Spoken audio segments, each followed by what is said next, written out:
ایوب علیہ السلام جنہیں اللہ پاک نے بے شمار نعمتوں سے نوازا تھا، لیکن جب آپ پر مصیبتوں کے پہاڑ ٹوٹے تو آپ نے کیا کیا؟ آپ کو ایسی کون سی بیماری ہو گئی تھی کہ لوگ آپ سے دور بھاگنے لگے؟ سالوں تک ایک موذی بیماری میں مبتلا رہ کر بھی اپنی زبان سے اف تک بھی نہ کہنے والے عظیم اور صابر نبی کی داستان۔ حضرت ایوب علیہ السلام کا عبرانی نام اوب تھا۔ آپ کی پیدائش عرب کے شمال میں بصرہ نامی بستی میں ہوئی۔ حضرت ایوب کے والد کا نام اموس تھا۔ آپ کے والد حضرت اسحاق علیہ السلام کے نسل سے تعلق رکھتے تھے، جبکہ آپ کی والدہ حضرت لوط علیہ السلام کی بیٹی تھی۔ محققین نے لکھا کہ حضرت ایوب علیہ السلام کا زمانہ حضرت یعقوب علیہ السلام اور حضرت موسیٰ علیہ السلام کے درمیان کا زمانہ تھا، یعنی 1300 اور 1500 قبل مسیح کے درمیان اللہ نے حضرت ایوب علیہ السلام کو منصب نبوت پر فائز کیا، اور آپ اپنے قبیلے کے سردار بھی تھے۔ اللہ نے حضرت ایوب علیہ السلام کو بے شمار مال و دولت سے نوازا تھا، اور مال و مویشی تعداد ہزاروں میں تھی، اور خدمتگار اور نوکر چاکر سینکڑوں میں، بے شمار باغات اور خیت و خلیان آپ کی ملکیت تھی۔ حضرت ایوب علیہ السلام نہایت ہی سخی انسان تھے۔ غریبوں کی امداد، فقر اور مساکینوں کی آن، بے کسوں کی درتگیری، یتیموں کی کفالت اور مظلوموں کی فریاد رسی اور عام لنگر کھلانا آپ کا پسندیدہ عمل تھا۔ حضرت ایوب علیہ السلام سے متعلق توریت میں ایک صحیفہ موجود ہے، اس کا نام صحیفہ ایوب یعنی دا بک آف جاب ہے۔ آپ کی بیوی کا نام بی بی رحمہ یا لیلا تھا۔ آپ کے 7 بیٹے اور 3 بیٹیاں تھیں۔ حضرت ایوب علیہ السلام لوگوں کو دین ابراہیمی کی دعوت دیتے اور انہیں شرک و بت پرستی اور برے اعمال سے بچنے کی تلقین کیا کرتے تھے، اور آخرت پر ایمان لانے کی دعوت دیا کرتے۔ آپ ہر وقت اللہ کی عبادت اور شکر گزاری میں مشغول رہتے کہ اللہ نے انہیں اتنی ساری نعمتوں سے نوازا ہے۔ روایت میں آتا ہے ایک روز فرشتے حضرت ایوب علیہ السلام کی اطاعت گزاری، عاجزی اور فرمانبرداری کی تعریف کر رہے تھے۔ بس اتنے میں ابلیس نے دعویٰ کیا کہ اللہ نے ایوب پر انعام و اکرام کی بارش کی ہے، اسی وجہ سے وہ نیک اور شکر گزار ہے۔ اگر اللہ اس پر مصیبت نازل کر دے تو وہ ہرگز شکر نہیں کرے گا۔ بس لہٰذا اللہ نے اپنے اس محبوب بندے کو آزمانے کا حکم سنایا۔ کچھ دنوں بعد حضرت ایوب علیہ السلام پر مصیبتوں کے پہاڑ ٹوٹ پڑے۔ لوگوں کے گوداموں میں اچانک سے آگ لگ گئی اور آپ کا سارا مال و اسباب جل کر راکھ ہو گیا۔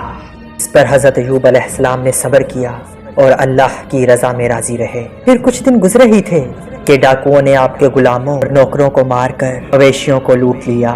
اب حضرت ایوب علیہ السلام کی کل جمع پونجی برباد ہو چکی تھی، لیکن آپ نے صبر کا دامن نہ چھوڑا اور اللہ کے حضور کسی بات کی کوئی شکوہ نہ کی۔ پھر جب آپ کی اولاد ایک جگہ بیٹھ کر کھانا کھا رہی تھی کہ اتنے میں وہاں کی چھت گری اور آپ کی ساری اولاد وہاں فوت ہو گئی۔ بس حضرت ایوب علیہ السلام کے پاس اب نہ مال تھا، نہ مویشی، نہ گھر اور نہ کوئی اولاد۔ خوشی کی ایک علامت بھی باقی نہ رہی۔ پے در پے ایسی تباہی اور مصیبتوں سے لوگ حواس کھو بیٹھے، لیکن حضرت ایوب علیہ السلام کی روشن پیشانی پر ایک شکن تک نہیں آئی۔ حضرت ایوب علیہ السلام کے گھر کے باہر آپ کے پیروکاروں اور محلے کے لوگوں کا ہجوم اکٹھا ہو گیا، اور وہ سب لوگ حضرت ایوب علیہ السلام کے اس حالات کو دیکھ کر گریہ زاری کرنے لگے۔ بس حضرت ایوب علیہ السلام نے اس وقت فرمایا کہ اے لوگوں، کہ میں اپنی ماں کے پیٹ سے برہنہ پیدا ہوا تھا اور برہنہ ہی دنیا سے جاؤں گا۔ یا اللہ، تو نے مجھ کو یہ سب کچھ دیا تھا اور تو نے ہی اپنی امانت واپس لے لی۔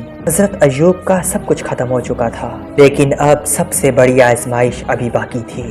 کچھ دن گزرے ہی تھے کہ حضرت ایوب علیہ السلام نے اپنے بدن میں خارش محسوس کی۔ آہستہ آہستہ یہ بیماری ایک موذی مرض میں بدل گئی۔ آپ کے پیروں کے تلے سے لے کر سر تک شدت کی درد اور پھوڑے نکل آئے، جس میں ٹیسیں اٹھتی تھیں تو آپ درد سے بے چین ہو جاتے تھے۔ آپ راکھ پر بیٹھے رہتے اور راکھ کو جسم پر ڈالتے رہتے۔ آپ کے جسم کی بیماری اور پھوڑوں کو دیکھ کر آپ کے عزیز و اقارب اور آپ کے عقیدت مندوں نے آپ سے قطع تعلق کر دیا۔ لوگ آپ سے دور ہو گئے، آپ سے الگ ہو گئے اور آپ کے پاس آنا جانا بند کر دیا۔ اس مشکل وقت میں صرف آپ کی اہلیہ آپ کے پاس تھی۔ آپ کی زوجہ محترمہ نے اپنے بیمار شوہر کی خدمت میں کوئی کسر نہ چھوڑی، محنت مزدوری کر کے اخراجات پوری کرتی رہی اور حضرت ایوب علیہ السلام کی خوب خدمت کی، لیکن بیماری دن بدن بڑھتی چلی گئی۔ اسی دوران شیطان طبیب کی شکل میں حضرت ایوب علیہ السلام کی بیوی سے ملا۔ انہوں نے اسے طبیب سمجھ کر علاج کی درخواست کی تو شیطان کہنے لگا کہ میں ان کا علاج کر دوں گا کہ اس شرط پر کہ اگر ان کو شفا ہو جائے تو یوں کہہ دے کہ تو نے شفا دی، میں اور کچھ نذرانہ نہیں چاہتا۔ آپ کی بیوی نے آپ کو اس طبیب کے متعلق بتایا تو حضرت ایوب علیہ السلام نے اپنی بیوی سے فرمایا کہ وہ تو شیطان تھا، میں عہد کرتا ہوں کہ اگر اللہ مجھ کو شفا دے تو میں تجھ کو 100 کمچیاں ماروں گا، کیونکہ تو اس کی باتوں میں آ گئی۔ حضرت ایوب علیہ السلام کو بہت دکھ ہوا کہ میری بیماری کی وجہ سے کہ شیطان کا یہاں تک حوصلہ بڑھ گیا ہے، اس نے میری ہی بیوی سے ایسے کفریہ کلمات کہلوانا چاہے جو کفر و شرک کے الفاظ ہیں۔ اسی طرح وقت گزرتا رہا اور آپ کی تکلیف بڑھتی چلی گئی، جسم کا کوئی حصہ بھی پھوڑوں سے محفوظ نہ رہا۔ حضرت ایوب علیہ السلام شہر کے ایک ویران کونے میں جا بسے۔ اس حالات میں بھی آپ ہر وقت اللہ کا شکر اور اللہ کی عبادت کرتے اور ہر وقت آپ کی زبان پر اللہ کا نام ہوتا۔ اب تکلیف اتنی بڑھ گئی کہ آپ کا گوشت جڑ چکا تھا، صرف ہڈیاں اور پٹھے رہ گئے تھے۔ ایک دن آپ کی بیوی نے کہا کہ اگر آپ اللہ سے دعا کریں تو اللہ آپ کو اس بیماری سے ضرور نجات دے گا۔ بس اس پر حضرت ایوب علیہ السلام نے جواب دیا کہ اے میری بیوی، اللہ نے مجھے 70 سال تک صحیح و سالم رکھا، کم سے کم 70 سال تک تو میں صبر کر لوں۔ بس یہ سننا تھا تو آپ کی بیوی خاموش ہو گئی اور رونے لگی۔ ایک دن کا واقعہ ہے کہ حضرت ایوب علیہ السلام کے بھائی ان سے ملنے آئے اور دور کھڑے ہو کر کہا کہ اگر آپ کے اندر کوئی بھلائی ہوتی تو آپ اس طرح بیماریوں میں مبتلا نہ ہوتے، جس پر حضرت ایوب بہت غمزدہ ہوئے۔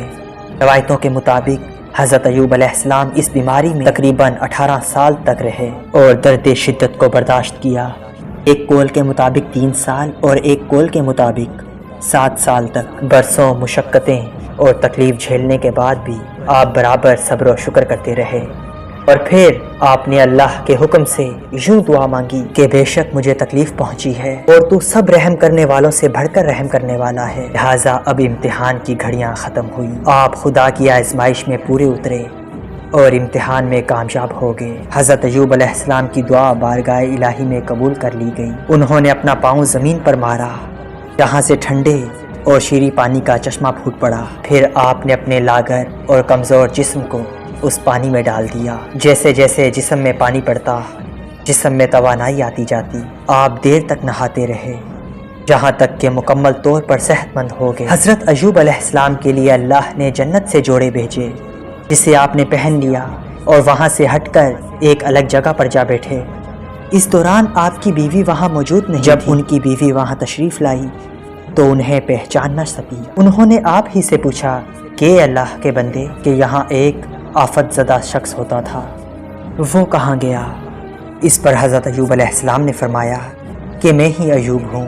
انہوں نے کہا کہ اے اللہ کے بندے، آپ مجھ سے مذاق کرتے ہیں۔ حضرت ایوب نے کہا کہ میں ہی ایوب ہوں، اللہ نے مجھے میرا جسم لوٹا دیا ہے۔ اللہ کے معجزے سے اور اس پانی کی برکت سے ایوب اور اس کی زوجہ دونوں صحت مند ہو کر پھر سے جوان ہو گئے۔ آپ اپنی بستی میں واپس لوٹ آئے۔ اللہ نے دوبارہ آپ کو مال، مویشی، اولاد اور اسباب و سامان پہلے سے بھی مزید بڑھ کر عطا کیا۔ روایت میں آتا ہے کہ حضرت ایوب علیہ السلام کے 2 خلیان تھے، ایک گندم کا اور ایک جو کا خلیان تھا۔ حضرت ایوب علیہ السلام نے 4 پشتوں تک اپنی نسل کو پھیلتے دیکھا اور 140 سال کی عمر میں آپ کی وفات ہوئی۔ حضرت ایوب علیہ السلام کے اس واقعے میں ہمارے لیے یہ پیغام ہے کہ اللہ تعالیٰ کے نیک بندوں کا بھی خدا کی طرف سے امتحان ہوا کرتا ہے۔ جب وہ امتحان میں کامیاب اور آزمائش میں پورا اترتے ہیں تو اللہ ان کو ایسی سربلندی عطا کرتا ہے کہ کوئی انسان تصور بھی نہیں کر سکتا۔ اگر انسان یہ جان لے کہ امتحان کے بعد اس کو کیا کچھ عطا ہونے والا ہے تو وہ انسان امتحان سے نفرت نہیں بلکہ محبت کرنے لگے گا۔ صبر کرنا پیغمبروں کی صفت ہے، بے شک ہر مصیبت کے بعد آسانی ہے۔